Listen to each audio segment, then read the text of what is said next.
that program right there, $25,000 tax credit, first-time home buyers. And it also, when I was reading articles from ABC News and NBC News about this today, it also applies to people, first-time home buyers, and like the previous, like their parents didn't own a home as well. Okay, it talks about that. Yeah. So this is monumental.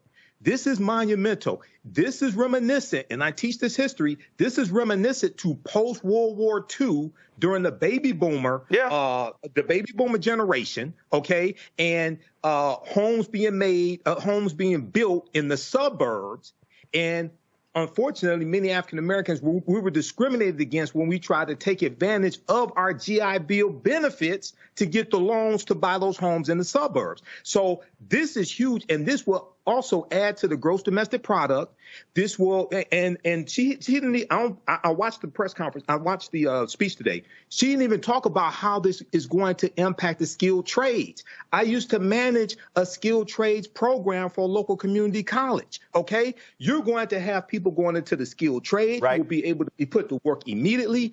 This is going to have a big impact on hardware stores as well. Now, Donald Trump right now is going crazy.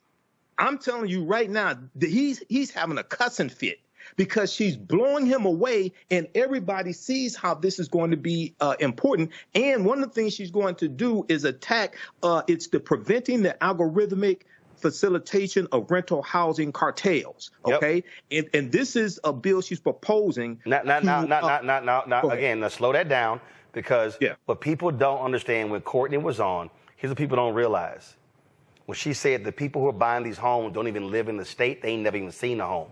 They are literally sitting at computers, and they are using algorithms to know when stuff comes up for sale, and then how to bid on it. And so here you are. Here's Kelly. Here's Matt. Here's Michael. Here's someone looking to buy a house, and you're sitting here like, man, and they already got that algorithm running, and you put your bid in, they upping it.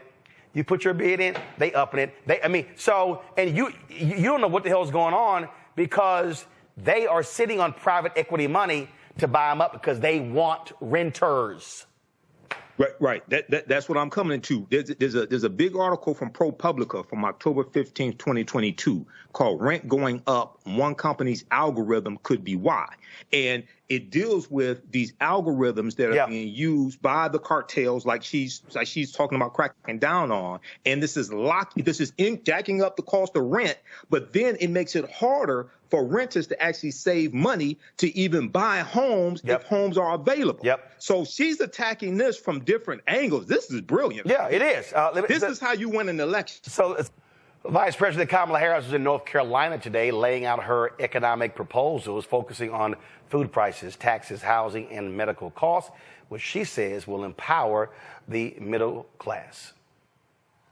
When I am elected president, I will make it a top priority to bring down costs and increase economic security for all Americans. As president, I will take on the high costs that matter most to most Americans, like the cost of food. We all know that prices went up during the pandemic when the supply chains shut down and failed. But our supply chains have now improved, and prices are still too high. A loaf of bread costs 50% more today than it did before the pandemic. Ground beef is up almost 50%. Many of the big food companies are seeing their highest profits in 2 decades. And while many grocery chains pass along these savings, others still aren't. Look, I know most businesses are creating jobs, contributing to our economy, and playing by the rules. But some are not. And that's just not right. And we need to take action when that is the case.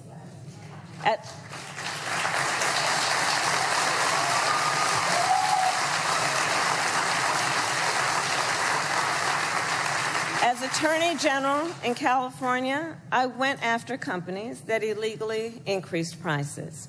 including wholesalers that inflated the price of prescription medication, and companies that conspired with competitors to keep prices of electronics high. I won more than $1 billion for consumers.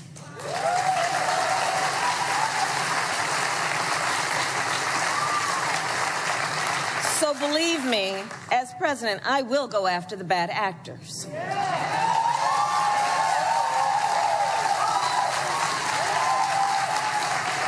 And I will work to pass the first ever federal ban on price gouging on food.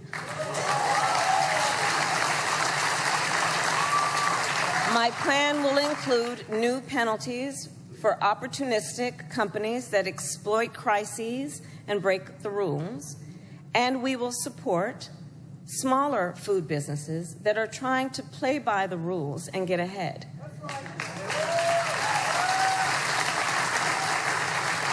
We will help the food industry become more competitive, because I believe competition is the lifeblood of our economy.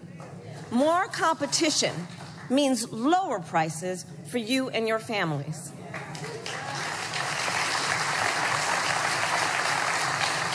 Now compare what Donald Trump plans to do.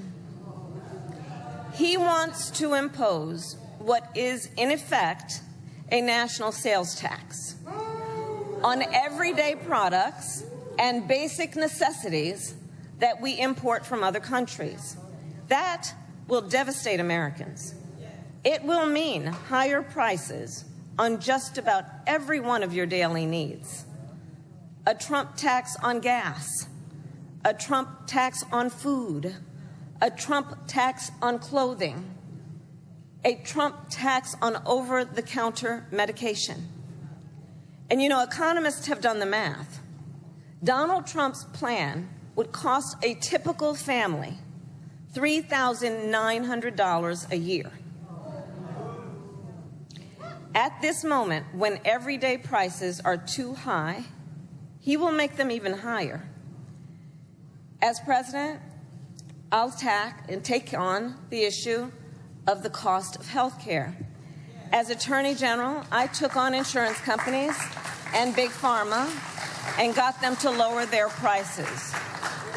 And together with President Biden, we've gone even further. We capped the price of insulin at $35 a month, and the total cost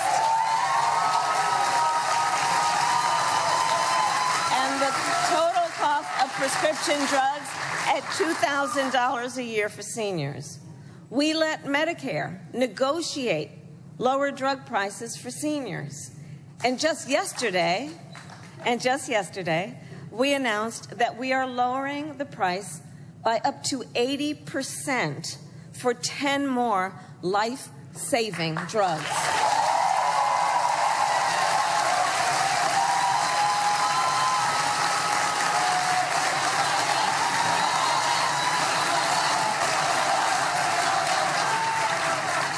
I pledge to continue this progress. I'll lower the cost of insulin and prescription drugs for everyone with your support, not only our seniors. And demand transparency from the middlemen who operate between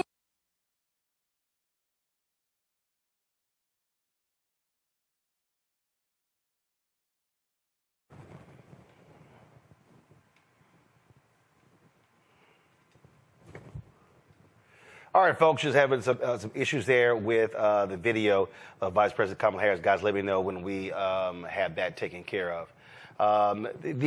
What's interesting about the speech, you had all these different media people, others saying, oh, Shanisa, release a plan, more details. And then, of course, after it was over, if you watch any of these networks, Shanisa, more detail, you're like, really? That's how we're going to do this?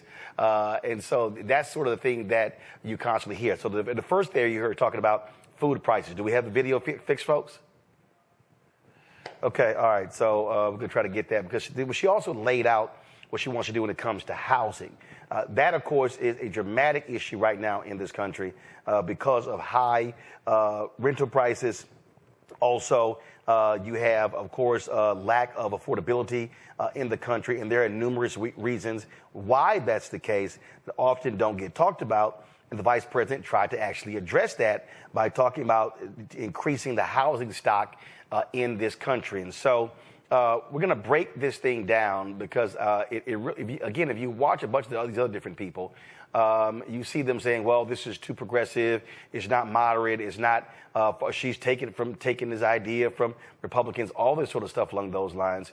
And for me, I don't actually see how her proposal is so unbelievably crazy progressive. That makes no sense to me whatsoever. And so joining us right now to break this down and to understand it, let's bring up our first guest. She's an economist, been often on the show. She's with the American Economic Liberties Project, Morgan Harper. Glad to have Morgan here. Also, Dr. Courtney Johnson-Rose. She's president of the National Association of Real Estate Brokers. Morgan, I want to start with you. I'm going to start with you because I want to deal with the economic piece. I want to deal with the economic piece, the food, then I want to go to housing. So first off, when she's talking about food, all of these people and I see these people going, oh, well, this is ridiculous. The grocery stores, they only have a 1 to 3% profit margin. They're not price gouging. What they're overlooking are all of these food companies that are price gouging. Companies that have been shrinking packages, the size of foods, but also increasing their prices. And so the way I got it, she wasn't talking just about grocery stores. She was talking about the food industry as a whole.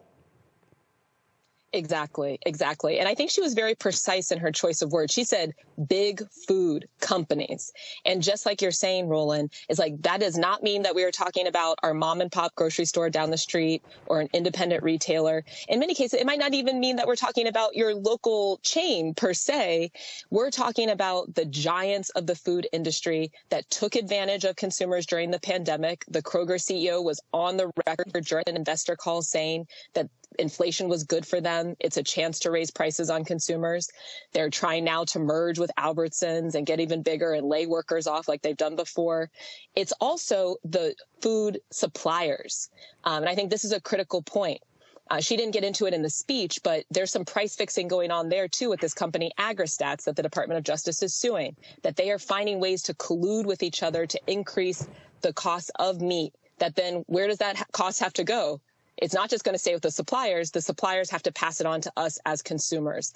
And so she very much was distinguishing between most businesses, which are hiring people, supporting communities, spurring economic growth, and some of these giants that are trying to break the law and take advantage of consumers and other businesses that are in the market. Yeah, you also have people, the other day Donald Trump was complaining about the price of eggs, things along those lines. Well, you notice they didn't bring this up. Go to my iPad, Anthony, where you had U.S. egg producers that were involved in a price-fixing scandal. That actually happened. So this idea of this was from December 2023. So to complain about, oh, my God, the price of eggs is up 48%, and you leave out the price-fixing scandal, well, hello, and this involved Cal-Maine. What does it say here? The country's biggest egg producer. Exactly.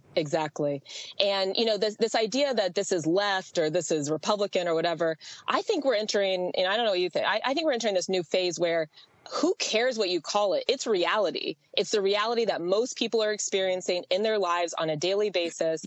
And they want politicians, they want elected officials, they want the government to be responsive to that. And I don't know. I mean, to me, that's what I heard of a lot in her speech was like, it sounded like a lot of things that I hear people talking about. Right. And that she has some specific ideas of what to do about it. And again, the problem here is people don't understand these specifics. They don't understand. Listen, the average person is like, yo, I go to the store, I buy stuff, it's high.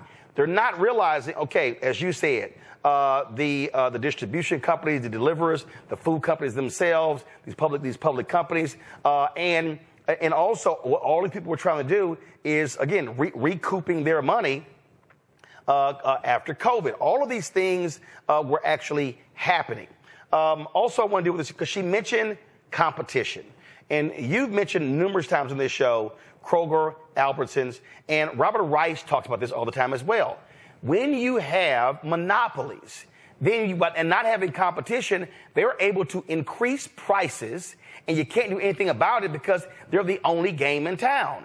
And so the Biden-Harris administration has been very aggressive with the Federal Trade Commission in blocking a lot of these mergers. And you've had people like the CEO, David Zaslav of Warner Discovery, who was like, hey, I don't care which party wins.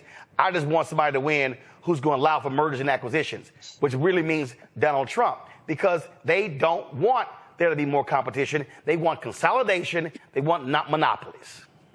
Exactly. And I think another critical point with this is that is another one of these threats to democracy. We talk a lot about the threat of having people who don't care about norms in government, who, break laws. But part of the reason why we found ourselves in this mess is once a company gets that large to do whatever they want in the marketplace, then they can also take that power and buy off a lot of politicians to make sure that they don't do anything to stop them or reduce their market influence. And, unfortunately, that's what we have heard from former President Trump talking to big oil executives in his own home saying, hey, essentially government's for sale. Pick me, I'll give you a loan. Meanwhile, the Federal Trade Commission coming out saying we're going to take on collusion of that was happening in big oil industry that's increasing gas prices. So, yeah, I mean, to me, it does seem like there's a pretty clear contrast here. This should not be controversial stuff. I mean, making sure that you don't have landlords, moving to another one of the issue areas that came up in housing, landlords that are able to price fix, just find like the absolute maximum that people are able or willing to pay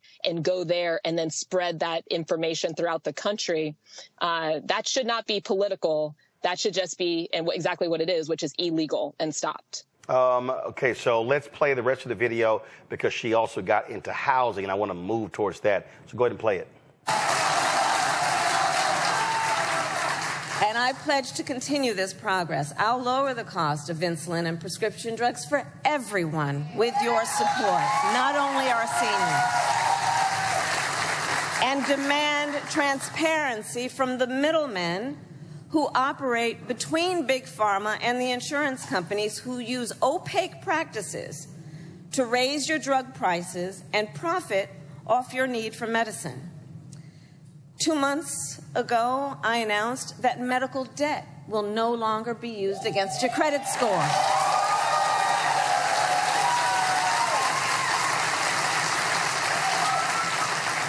And I will work as president with states like here in North Carolina, Roy Cooper, thank you again, to cancel medical debt for more and more, millions more Americans.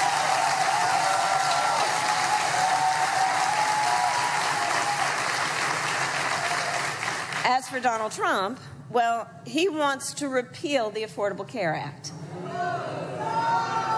which 45 million Americans rely on. 45 million Americans rely on it for health care. That would take us back to a time when insurance companies could deny people with pre-existing conditions. We all remember what that was. And we're not going back. We're not going back. We're not going back. And remember, and this is why we're not going back, because we do remember, he tried to cut Medicare every year he was president, threatening a program that tens of millions of seniors count on. And according to his Project 2025 agenda, he intends to undo our work to bring down prescription drugs, the cost of prescription drugs, and insulin costs. Well, we've come too far to let that happen.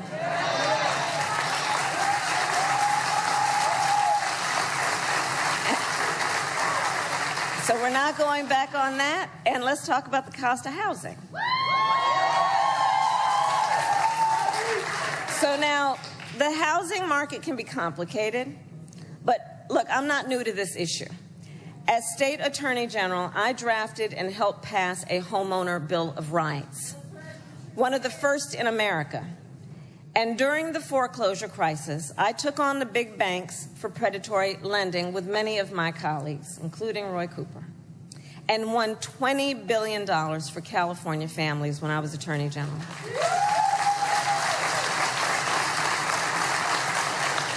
So I know how to fight for people who are being exploited in the housing market. And I know what home ownership means. It's more than a financial transaction. It's so much more than that. It's more than a house.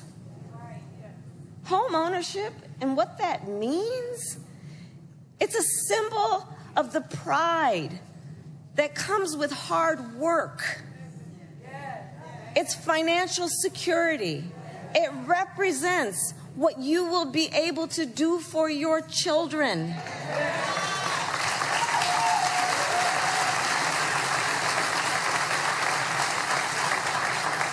And sadly, right now, it is out of reach for far too many American families.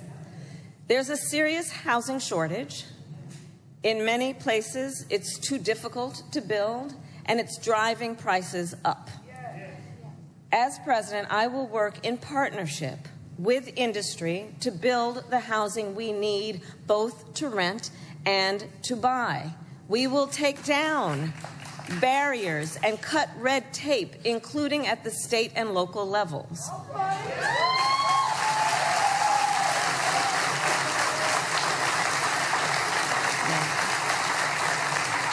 And by the end of my first term, we will end America's housing shortage by building 3 million new homes and rentals that are affordable for the middle class. All right, folks, so let me explain something to you again that people don't necessarily think about. This year marks the 90th anniversary of the Federal Housing Administration. Go to my iPad. This was the press release that HUD's posted in June. And so it talks about, so this was created under President Franklin Delano Roosevelt. This was part of the National Housing Act of 1934. Now, the press release didn't talk about this here, but the reality is this here. This same act is what instituted racism in America, okay? It instituted housing racism. And so what we saw here was, with this particular act here, so I'm going to scroll down here, and I'm going to pull this up right here. So key events. So you see right here, signed into law June 27, 1934. It said right here, 1950. The Housing Act of 1950 amended the National Housing Act to encourage the production of housing for middle class families, and established Section 213 for mortgage insurance on cooperative housing projects. Okay, I want y'all to hear that again. What I just told you, in 1950, the Housing Act of 1950 encouraged the production of housing for middle-income families. What did Vice President Kamala Harris just say? Wanting to build more homes, wanting to build new homes. Now, check this out.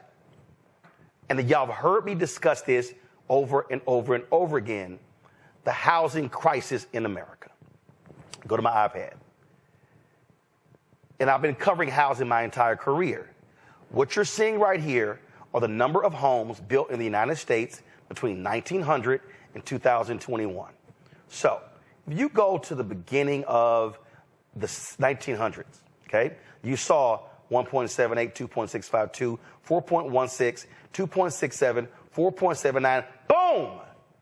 It jumps to 10.08. Oh, I'm sorry. When was that? 1950 to 1959. So, why is that important? That's after World War II. So, guess what you then have? You had, of course, all of those soldiers coming back home, GI Bill, buying homes. So you see the explosion. So let's go. 1960 to 69, 9.49 million homes built. 1970, 1979, 12.37 million homes built. 1980, 1989, 12.14 million built. 1990 to 1999, 12.49. 2000 and 2009, the most homes ever built in American history, 14.56 million. But what happened? The housing crisis, because of free money, no standards, and America went haywire. What happened then? Housing crisis, 2008, 2009, 2010. It crumbled. Prices dropped. Folks, 53% of black wealth wiped out. Folks were losing their homes because of balloon notes, all those different things. What then happened? To go back, 2010, only 6.9 million homes built. There was a housing crisis. And so home builders were not building homes. Again, 6.9 million. When is the last time we built less homes than that? Right there, 1940 to 1949. Okay, now let's go right here. So here we are, 2010, 2019, 6.9 million homes. Now, this chart was done in 2021. The problem is we are building fewer homes in 2020 present day.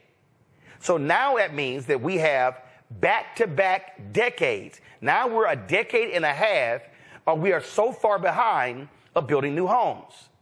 You have significant housing demand. More people, more demand, fewer homes. Plus, private equity has been snapping up homes left and right. It's estimated by 2030, private equity will be owning 40% of all U.S. homes in the country. So, when Vice President Kamala Harris unveils a proposal today saying we're going to build 3 million new units over the next 4 years, she is trying to say we have to catch up because of the problems that we had in the housing market all of the last 2 decades. And so, for everybody sitting out there, and you're like, my rent went up, it keeps going up. Here's why it's going up. There are people right now who should be owning homes who can't.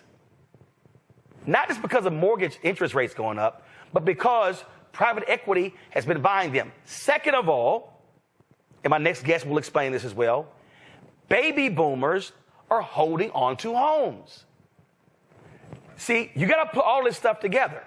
Typically what happens, baby boomers get older, then they sell homes, they might move into condos, they might move into homes with their families. That's not what's happening. They're living longer. And so all of these factors are what's driving the housing crisis. So it's easy to say, Biden's fault, rent's going up. No, it's not. Right here, when you had homes that were built in 2010, Obama was president. He's vice president. That was happening. And so we have to have a deeper understanding of what's happening in the housing market. And so we're going to play a video later from Robert Reich. I think it's really important as well. But let me bring in Dr. Courtney Johnson-Rose. Courtney, what you heard from the vice president today, I think speaks to where we are. First-time home buyers, $25,000 tax credit. Why is that important? Because now, if they have 10%, now got that $25,000, that really helps. But also, you've got to build more housing stock to drive down these prices because you have pent-up demand. Yes or no? Yes. And Roland, you are so spot on this conversation. Housing is everything. And when we look at this is simply supply and demand. And the supply and demand chain has just been off for so many years. But what we're seeing at NARAB is that it is the biggest impediment to Black home ownership is not our credit, not that we have bad credit, not that we don't have any money, and not that we don't have jobs. It's that there's no housing to purchase because the housing supply has been so low. You mentioned a couple things. One, baby boomers are not moving. They're staying in place because they don't have anywhere to downsize to, which means houses are not coming on the market. Institutional investors, 28% of the market right now, and it's growing every single year, are being by institutional investors. And Courtney, here's the problem. You may have customers. You may have folks that are trying to buy a home. And they've scrapped their money together, and they're like, we really want to buy a home. But then all of a sudden, private equity comes in, and they're like, buying a house in cash. So now a homeowner's like... No inspection. How can you compete with that? Right. And the reason I filed for bankruptcy in 2004. because of health issues, because of medical bills. But I came out of that bankruptcy in 2008. Part of the reason why I filed because they were trying to foreclose on my home. I then owned that home outright 4 years later. For the last 5 years, they have blown my phone up with text messages, phone calls, call my daddy, call my sister, call my mama, and it's like, trying to sell your home? I'm like, hell no, stop calling me. And so they want to pay for cash because I own it outright. Yes. And that's what's happening. So a lot of people, and the reason I'm not selling, because my parents are 77, they live in my home. I've had nieces and nephews who've also lived there as well. So that actually helps my family economically because they're not having to be in this housing market because I own it. But what we're dealing with is, right now, you have regular, ordinary people. They cannot compete against private equity with all their money. They can't. If they present an offer, Roland, that has, we need 3% help towards closing costs, so we're using a down payment assistance program, they cannot compete against private equity firms that are cash, no appraisal, no inspection, and close in 7 days. So what it makes it is that our buyers that are qualified can't find a home. Fannie Mae has a stat out now that shows that there's more than 2 million mortgage-ready Black Americans. That means they have the credit, they have the income to purchase a home, but there's not a home out there available for them. So this plan from Vice President Harris is exciting. It's spot on. It's what's needed to spur the economy. The other thing that we're experiencing is our people are paying so much in rent. It's unreal. We have families that 60 to 70% of their income is spent just for a rent. But first of all, you just said it. You just said there are 2 million eligible Black people. They should actually be homeowners. They should be homeowners. They should need rent. Right. So the problem is when you can't get a home, you have to rent. Now the folks with the apartment, they know pent up demand, so they like add 500, add 800, add 1,000. Now you have no choice because you can't go anywhere. So if you're not building apartment complexes, if you're not building new homes, then this problem simply intensifies and gets worse. And so you have to have, and I had somebody in a chat like, Roland saying vote blue no matter what. No, this is affecting Republicans, conservatives, white people, Latinos. I mean, I went back and looked, Courtney, it's crazy. I went back and looked at the neighborhood that I grew up in. Yes. Okay. And I've been back. Yeah. I'm looking at home prices and I'm like, that makes any sense. Literally, I'm talking about, I'm looking at home prices, houses, not even 1,500 square feet, 1,800 square feet that are $400,000, $500,000, and $600,000. 20, 30-year-old homes too. That's insane. It's unreal. And then you couple that, Roland, with the high interest rates. And now your monthly payments are just astronomical. The other thing that we're seeing is that the number one group that is becoming homeless are older Black women that are on fixed income. So what happens, the people that should be buying a home don't have a home to buy. So now they're in the rental community. Somebody just posted in our chat, my studio apartment is $1,875 a month. What's crazy, Courtney, when I bought my house and I had a high interest rate, the note was $1,400. Yes, my first house was $897. 2-bedroom, 2-car garage, townhome, $800 a month. It doesn't exist anymore. You can't rent anything for $800. Nope. So the only way to deal with this, the federal government has to come in and say we have to spur the building of new homes. And so all of a sudden, if you now have 3, 4, 5, 6 million, she's simply saying we got to play catch up because then, so doing that, that's going to actually decrease the pent up demand. And then what's going to do is it's going to force those folks who are with the renters. Now people are going to have more options. They have to bring down prices. It's going to take that competitiveness off out of it and bring the price. And I love your analogy, Roland, about how FHA has done it before. It's why it was created. Yeah. It's the tool. So now we have to use the tool to do it again. But that's what the tool was created to actually do. And her plan is utilizing the tool that's at our fingertips to be able to spur this economy. The other thing I want to mention is that housing affects so much of the economy. You have construction workers that get jobs. You have people that buy new furniture. You have real estate brokers that get paid, inspectors, appraisers, mortgage companies. It's a whole industry. Yep. We can also be excited about her bringing this industry back to life that has been over the past few years. Yep, absolutely. And so I just, for people out there, they really need to understand how deep and broad this is. And it's not just so simple as, well, it's Biden's fault, it's Harris's fault, or if a Republican was in place. We have to recognize the crisis that we are in right now was 20 years in the making. And Courtney, I'll be honest, I remember, and people were mad at me because I was critical of President Obama in 2009 and 2010 when I said, don't let the banks off the hook. Because what happened, Courtney, was we bailed the bank. Remember those, it was called toxic assets. Those were the home mortgages. We bailed the banks out. They held onto those home loans. And when they recovered, they were selling 25,000 lots to private equity, and that's where we are right now, right? Yeah, and what happens with the private equity that hurts so bad is that they buy in our communities, Roland. They get the properties, pennies on the dollar, they turn them around, and they make them rental units. Boom. So end up renting the same property that we should have the opportunity to buy. We end up renting them, and we never get it back as part of the housing stock. It turns into a permanent rental property that these companies do, and then they collect rent from us. And then they add the other piece, because you know this as well. When neighborhoods transform from being homeowners to renters, that actually drives down those neighborhoods because those folks are transient, so they're not taking care of their yards. They're not fixing up their properties, not investing in their properties. So the value of the neighborhood can actually go down when it becomes a rental neighborhood.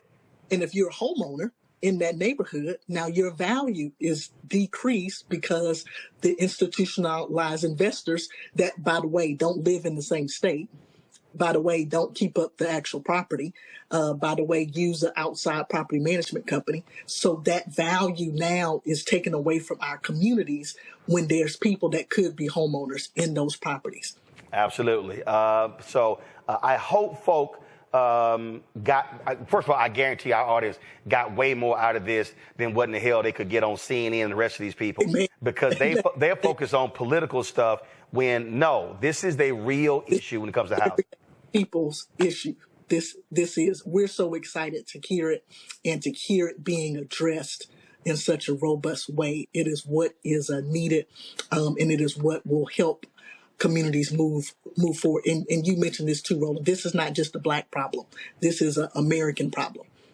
Yep, absolutely. It's in neighborhoods and cities all across the country. Courtney Johnson-Rose, we appreciate it. Thanks a lot. Thank you for having me. We appreciate it. I want to bring my panel here, Matt, Kelly, and Michael. Kelly, I'll start with you.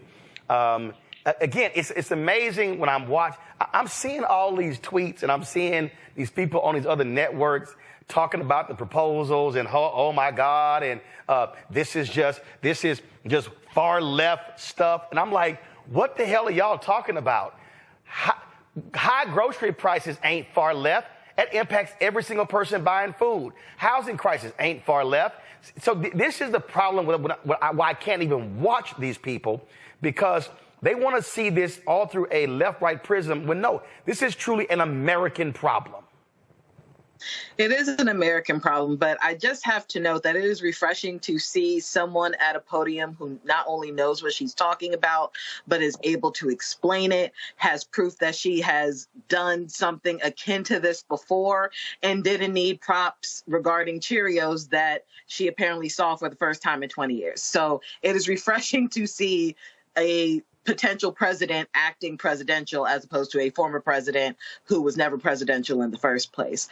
But to your point about this being an American issue, you are absolutely right, which is why it has been so frustrating over the past 12 years, really, of seeing Republicans who are either solid middle class or lower looking to Trump as he's the Messiah, who truly cannot relate to the problems that they have, but also can't conceive the notion that Democrats can also help them too, because it is an American issue. So, like I said, this is a very refreshing take on an issue that has been, as you have so brilliantly laid out, has been decades in the making, almost a century, according to that chart.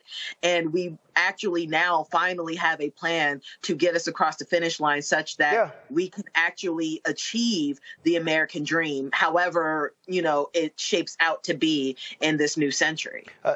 This is the level of stupidity we're dealing with here, Michael. Go to my iPad. This was a post from this idiot J.D. Vance, Donald Trump's VP running mate. Kamala Harris wants to give $25,000 to illegal aliens to buy American homes. This will only further exacerbate the housing shortage in our country. It's a disgrace. We should make it easier and more affordable for American citizens to buy homes. Dumbass, she is. See, this is what's so, matter of fact, it was some black dude, I don't know what the hell his name is. He posted, I blasted his silly ass on Twitter. Let me see if I can find it. And he was complaining about same thing. Well, what does she mean by first-time homeowners? She not talking to black people. And then he puts in the same tweet, you're going to love this, Michael. He puts, and I'm going by memory, he puts in the same tweet, we have the lowest home ownership rate in the country. And I was like, fool, if black people have the lowest home ownership rate in the country, that means it's a lot of us who are going to be first-time homeowners. That's how dumb this dude was. He literally put it in his tweet, and I was kind of like, yeah, that's why she wants to give $25,000 to first-time homebuyers. And so if black people own fewer homes than anybody else, that means a bunch of us who are first-time homeowners. See, people like that only pay attention if it says black. And they don't realize that all this stuff impacts black people. Yeah. Oh, he black now. He black too.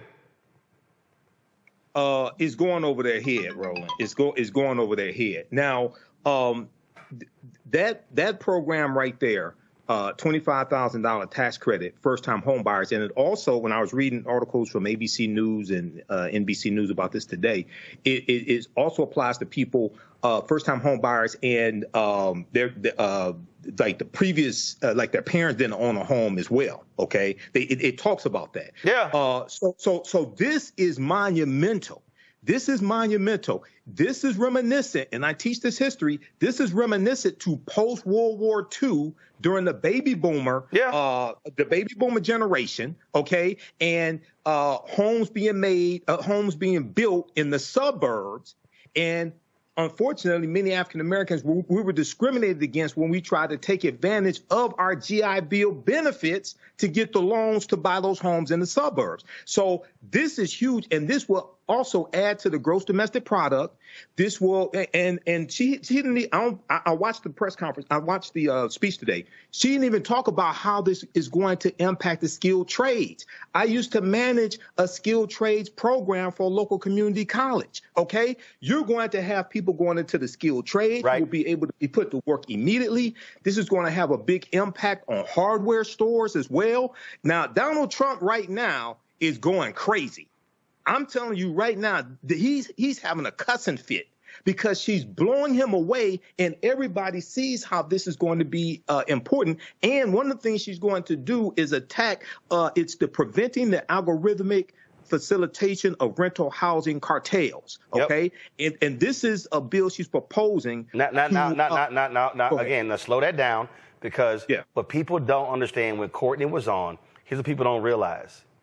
When she said the people who are buying these homes don't even live in the state, they ain't never even seen a home.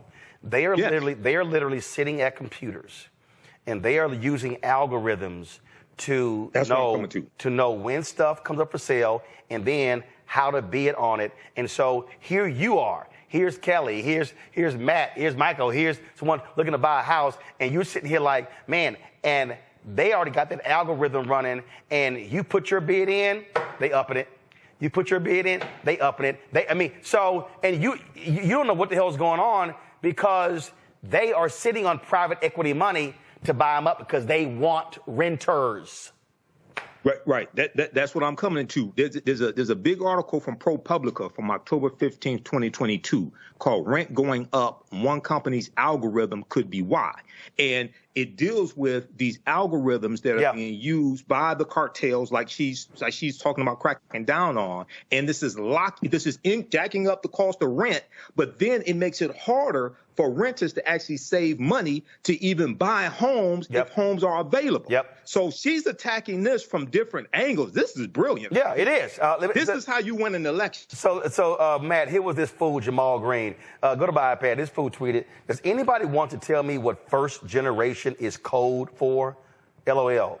Dumbass is first generation. Pay attention to the cryptic words being used to show us what agenda is their agenda.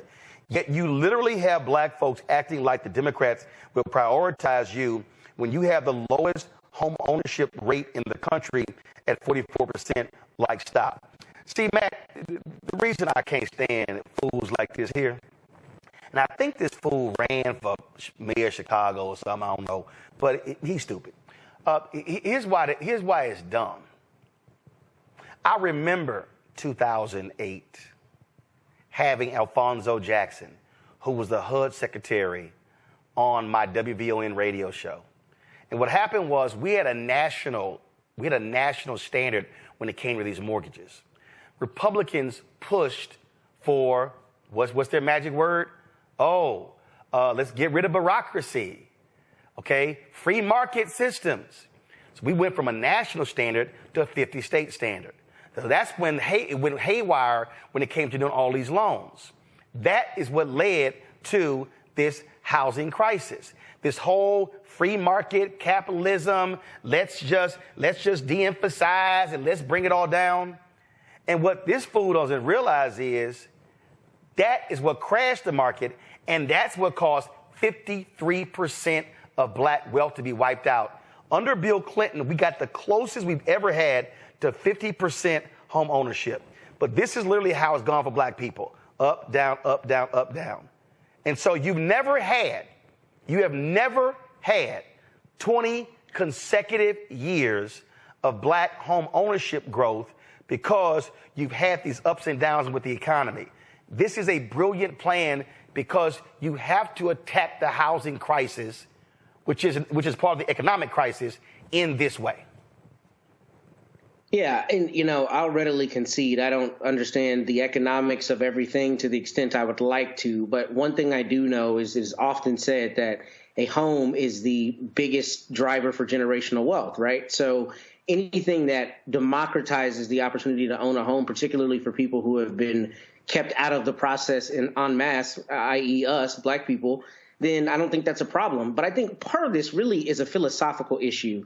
The biggest issue is we have a free market system wherein we allow things that are necessities to be commodified. When you allow housing and medical and things that are necessities to be commodified to this extent, and you don't regulate it such that your average person gets to actually participate, then you have this kind of thing happening where you have private equity firms that are buying homes based on algorithms, and the family who's trying to get their economic life started can't do so because they're getting pushed out of the market. That's especially true in my hometown, in Austin. You look in Austin, a house is listed and people these absurd. I mean, I have friends, literally, people I grew up with who cannot live in the city limits of their hometown because it's so expensive. They're getting pushed way out into the boonies because that's the only place they can afford a house. In many ways, Austin, Matt, that was my first job out of college, Austin American Statesman. Because of technology companies, Austin is damn near going to be like San Francisco, where they're driving everything up and you're pushing everybody out. I live in D.C., and that's exactly what's happening. I get text messages probably twice a month where they're trying to buy my parents' house.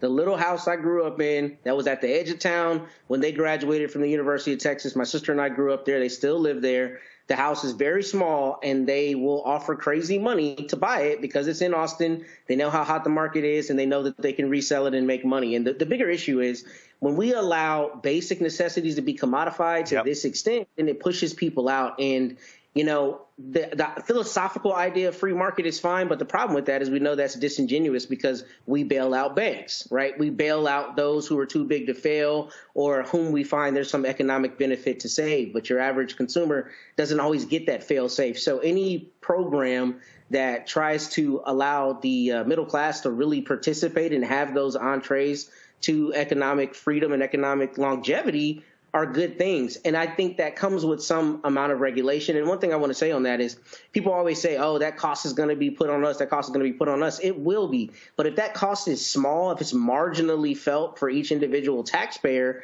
but we have the overall benefit of a program that helps everyone, it seems to me that's the business we should be in. Yeah, but here's the whole deal, though. First of all, a tax credit, that's actually not pulling money out of your pocket. And for all of the people out there who say those things, let me remind them there are literally billions upon billions upon billions of dollars that go to major corporations every single year in tax credits. But you know what we say? We call them economic incentives. We call them tax increment financing districts. We call them opportunity zones. So in America, this is the fundamental problem with America, especially Congress. We have no problem helping out major corporations when it comes to actual people. No, we can't do that. No, we actually can't do that. And that's the problem that we have here. And for the people out there, and again, I've seen so many of these other networks, and it's driving me crazy watching them. I'm like, what the hell are y'all talking about? Because they're so stuck on process. Because, and listen, when I was at CNN, I experienced this. We were discussing the Affordable Care Act.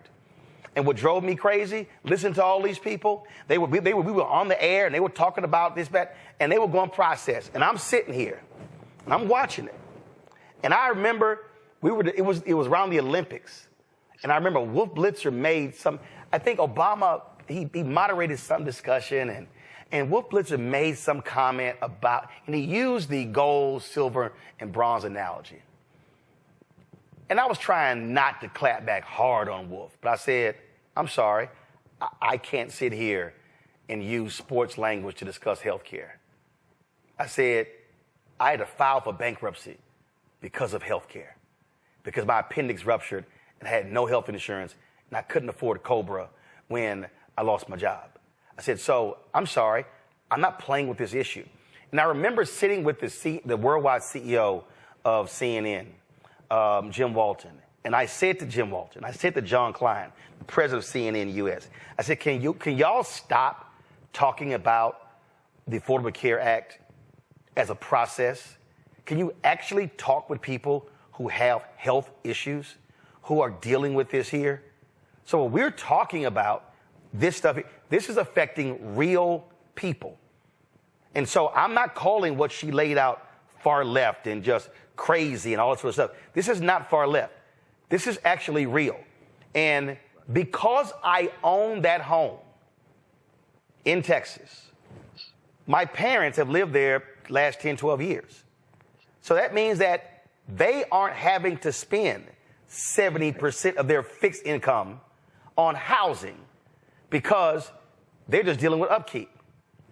Nieces and nephews have lived there, so now they are able to build in the first 5, 10 years of their life as adults and not be burdened with this here. So the fact of the matter is, this is why home ownership matters. So by me owning a home, there are multiple generations of my family who are benefiting from owning just that one home. And that's the difference between renting and owning. And people have to understand that. I saw this great video by a former Labor Secretary, Robert Reich, on this as well. And I want to go ahead and play this because I love how he breaks it down. And you know what? I really wish, and I would love to see this, I would love to see the vice president, when she's giving one of these speeches, I would love for her to treat it like a classroom. I would love for her to do exactly what he did here, the chart that I showed, to show people that whole deal versus just standing it. Because again, I think there has to be more teaching of people who don't understand the economy or civics as opposed to just speeches. And so watch this. And this, I hope people also, after we've talked about it and watch this, they'll really understand how these things are all linked. Roll it. Rent is skyrocketing, and home buying is out of reach for millions. One big reason why? Wall Street. Hedge funds and private equity firms have been buying up hundreds of thousands of homes that would otherwise be purchased by people. Wall Street's appetite for housing ramped up after the 2008 financial crisis. As you'll recall, the street's excessive greed created a housing bubble that burst. Millions of people lost their homes to foreclosure. Did the street learn a lesson? Of course not. It got bailed out. Then it began picking off the scraps of the housing market it had just destroyed, gobbling up foreclosed homes at fire sale prices, which it then sold or rented for big profits. Investor purchases hit their peak in 2022, accounting for around 28% of all home sales in America.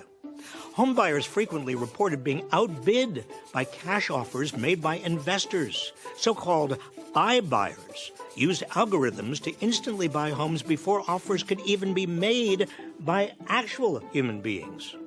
If the present trend continues, by 2030, Wall Street investors may control 40% of U.S. single-family rental homes. Partly as a result, home ownership, a cornerstone of generational wealth and a big part of the American dream, is increasingly out of reach for a large number of Americans, especially young people. Now, Wall Street's feasting has slowed recently due to rising home prices, but that hasn't stopped them from specifically targeting more modestly priced homes, buying up a record share of the country's most affordable homes at the end of 2023. They've also been most active in bigger cities, particularly in the Sun Belt, which has become an increasingly expensive place to live. And they're pointedly going after neighborhoods that are home to communities of color. For example, in one diverse neighborhood in Charlotte, North Carolina, Wall Street-backed investors bought half of the homes that sold in 2021 and 2022. On a single block, investors bought every house but one and turned them into rentals. Folks, it's a vicious cycle. First, you're outbid by investors. Then you may be stuck renting from them at excessive prices that leave you with even less money to put up for a new home. Rinse, repeat. Now, I want to be clear. This is just one part of the problem with housing in America. The lack of supply is considered the biggest reason why home prices and rents have soared and are outpacing recent wage gains. But Wall Street sinking its teeth into whatever is left on the market is making the supply problem even worse. So what can we do about this? Start by getting Wall Street out of our homes. Democrats have introduced a bill in both houses of Congress to ban hedge funds and private equity firms from buying or owning single-family homes.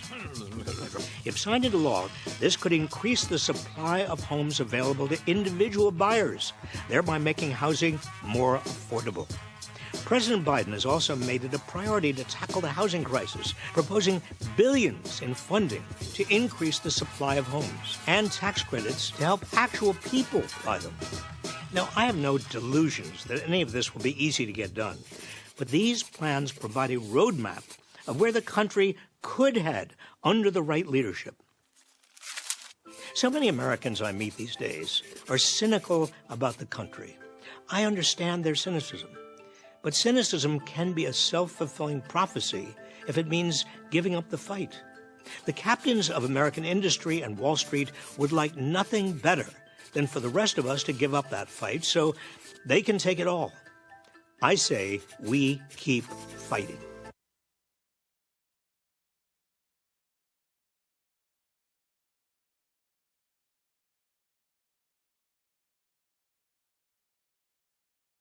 Everything that we explained, you started right there. That bill, and I'm just going to quickly go to all three, that bill, I'll start with you, Michael, has to be supported. Wall Street cannot be involved in buying single-family homes in this country. I totally agree. And this is using the power of government to benefit the people. More has to be discussed on this and really break this down, how this works. and also deal with what the executive branch can do outside of Congress, and then deal with how to get it passed through Congress. But also this puts into play why Democrats have to take back control of the House and why they have to expand their margin in the Senate as well. Because if you get to 54, 55 in the Senate, you can probably change or do a carve out to the filibuster rule. It is just, I mean, again, we sit here and watch this. This is one of those things where this is a difference between two parties, Kelly, where you have Republicans, they will do the bidding of private equity. Look, you got some Democrats in private equity as well. But this is the type of bill that should be bipartisan, because if Wall Street owns, and listen, 2030, that's just 5.5 years from now. If they are owning 40% of all U.S. homes, we are absolutely screwed, because they have no incentive to sell. They want people to be renters. For sure. And, you know, renting is a very lucrative business, as somebody who is giving their money away by renting because of the lack of housing. And I made a point, sorry I interrupted you, Matt, at the beginning, but I live in D.C. and he's talking about what's happening in Austin. I feel like D.C. is closer to becoming what San Francisco and the Bay is experiencing than Austin is, because there is virtually no affordable housing in D.C. right now. And by that, I mean not just, you know, sectioning off rentals to those who are making less than X amount of dollars a year. I am in the tax bracket where I make too much to qualify for the affordable housing, but make too little to actually buy, right? And me, my peers, and so many other Washingtonians are going through that exact same thing. But you also can't afford to leave because this is where the jobs are, right? So, like I said previously, what Harris is proposing is profound and it is brilliant, because it's not just addressing an issue that involves Democrats and people who just lean blue all the time. This is an American issue.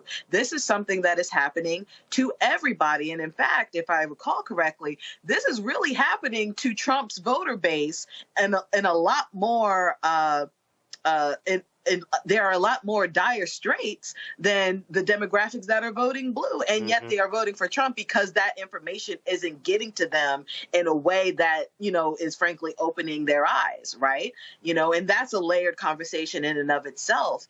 But this is an American issue. This affects everybody, black, white, brown, beige, what have you. And should it actually be implemented correctly, this could transform how America is viewed, how we view America, and how we move forward.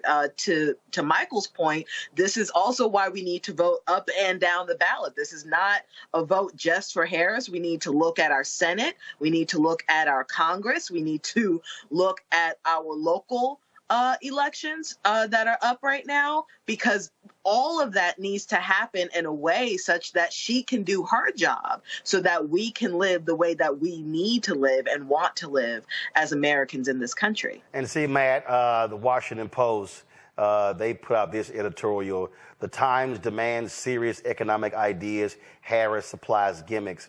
Well, that's what happens when you're sitting in rarefied air, which is beyond stupid. In their editorial, they're complaining about what she's talking about, price hikes, things along those lines. They say, oh, these things are vague, stuff along those lines. And then they claim that these price hikes are not what's causing inflation.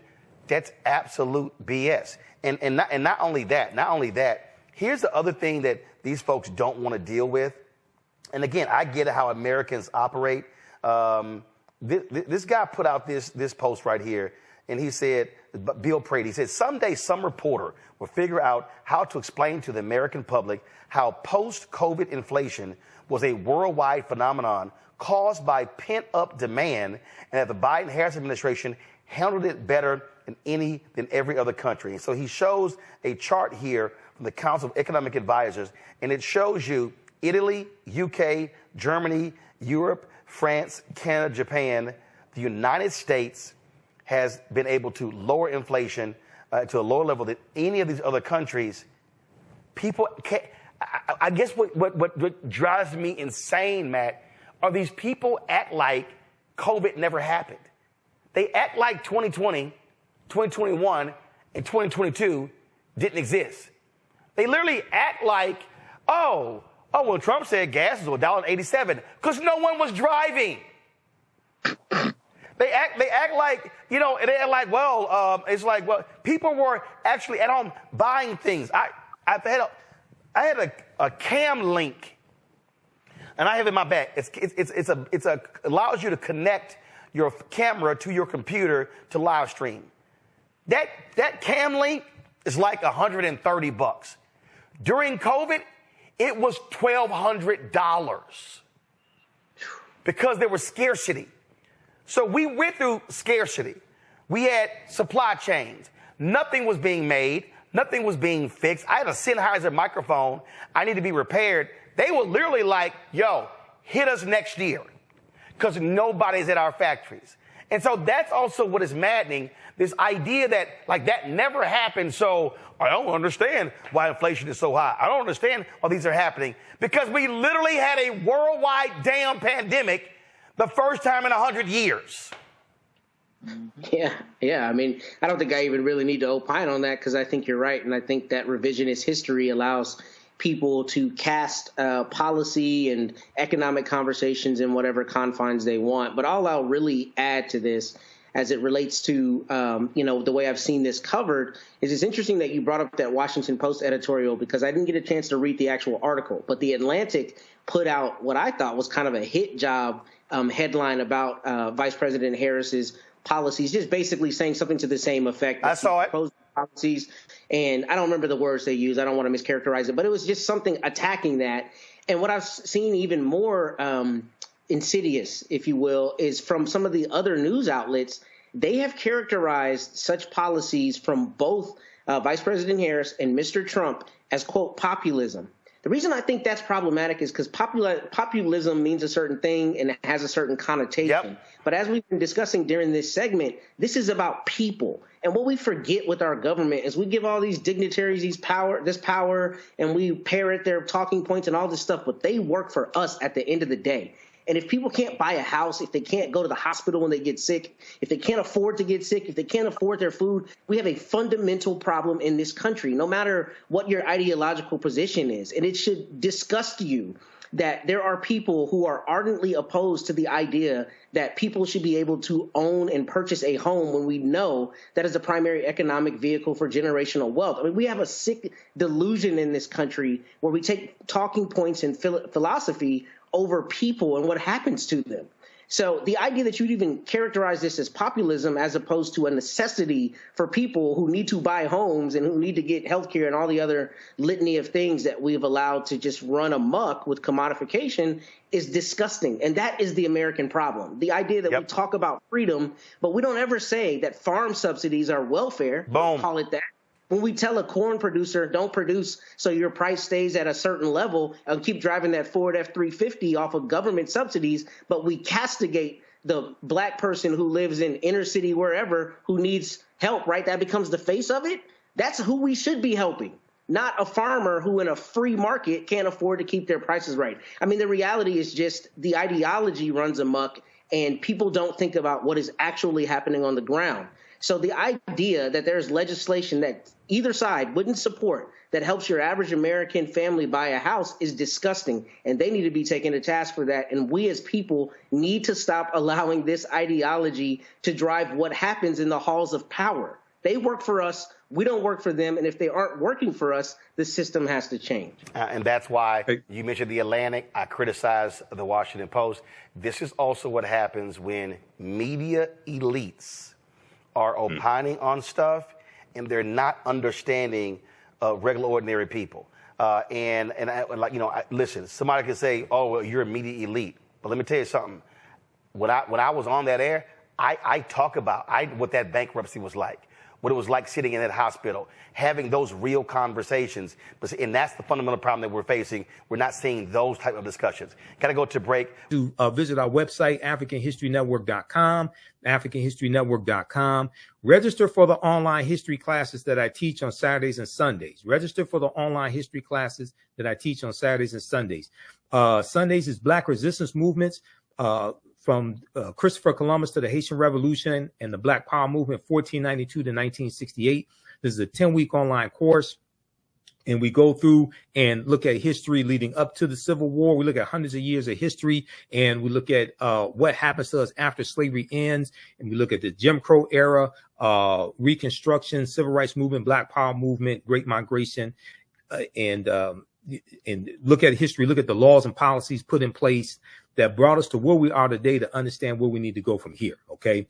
And then the first class that I teach, and I teach this one on Saturdays, is Ancient Kemet, the Moors, and the Ma'afa, understanding the transatlantic slave trade, what they didn't teach you in school.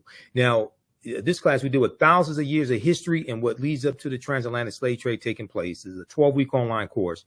For both of these classes, we do the sessions live. All the classes are archived and recorded. You can go back and watch it anytime. I have my class lesson plan here. So it walks you through each the topics for each class. You can each class session. You can download the class lesson plan here also. Okay. So the classes are on sale right now, $80, regularly $130. We have a bundle pack where you get both courses for $120. As soon as you register, you can start watching the content now. Okay. As soon as you register, you can start watching the content now. You don't have to be present in class. You can just watch it at your own pace. And even after the course is over with, you can go back and you'll still have full access. You can watch it anytime. The content is PG-13, so you can use this with your children. It's not, I don't do a lot of cursing or anything like that. It's not overly vulgar. It's very visual. There are 80 to 100 articles that we go through and look at. There are over 200 slides in my class. There are 15 book references as well. And usually I show you the books on the screen, the book references on the screen. Also, I show you excerpts of interviews I've done with some of our scholars like Professor James Small, Professor Kaba Hiawatha Kamene, Anthony Browder, Tony Browder, Renoku Rashidi, and others. Okay. So I've been teaching this class on and off since 2017, Ancient Kemet, the Moors, and the Ma'afa, understanding the transatlantic slave trade. I developed both of these classes. I'm a historian. I've been studying 34 years. So you're never going to look at history the same way. Your understanding of politics is directly related to your understanding of history. So this information is going to totally blow you away. You can support us also through, so registering for the classes, that supports us, that helps us to financially support us, to help us keep doing the research, stay on the air, keep broadcasting, pay the bills, etc. You can also support us through Cash App and PayPal, because all this stuff does not happen for free. You can support us through Cash App or PayPal, $ the AHN show through Cash App, $ the AHN show through Cash App. And that's our official Cash App account. Now, these are some fake African History Network Cash App accounts. I've identified 5 of them out here. They've been stealing money from us. I'm still trying to get them shut down. When you click on this link here, it takes you to our QR code for the African History Network as well for Cash App. Okay. And then here's our PayPal link right above that.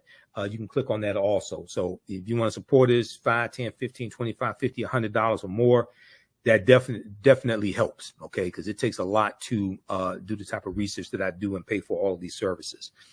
Listen to the African History Network show Sundays, 9 p.m. to 11 p.m. Eastern Standard Time, normally 9 p.m. to 11 p.m. Eastern Standard Time. We did it today earlier. We'll do a rebroadcast at 9 p.m. today. I did 4 hours of radio and Facebook Live with WBLS today, Brother Fatin Muhammad, open lines. We did that 8 a.m. to 1 p.m. Eastern Standard Time today, okay? 8 a.m. to 1 p.m. Eastern Standard Time. The Facebook Live is on our Facebook fan page, The African History Network. So I shared it there. And we talked about the election, Kamala Harris versus Trump. We got into a deep discussion about politics and history, things of that nature. So go check that out also. All right. Follow us on our Facebook fan page, The African History Network, The African History Network, and my personal page, Michael Imhotep. You can like our posts, share them, post your comments as well as on our videos, and subscribe to my YouTube channel, Michael Imhotep, IMHOTEP, on YouTube. Okay. And subscribe there, like our posts, comment as well. All right. Look, we have to get out of here. Remember, the African History Network We focus on educating, empowering, and inspiring people of African descent throughout the diaspora and around the world, because right now it corrects wrong behavior. Watch me Friday, 6 p.m. to 8 p.m. Eastern Standard Time on Roland Martin Unfiltered. Hopefully he'll stop interrupting me. And hopefully on his Win with Black Men call, he'll get some Sigmas on there. I've been telling Roland, you got to get some Sigmas on there. Okay, Blue Fire Go Mob. Right now,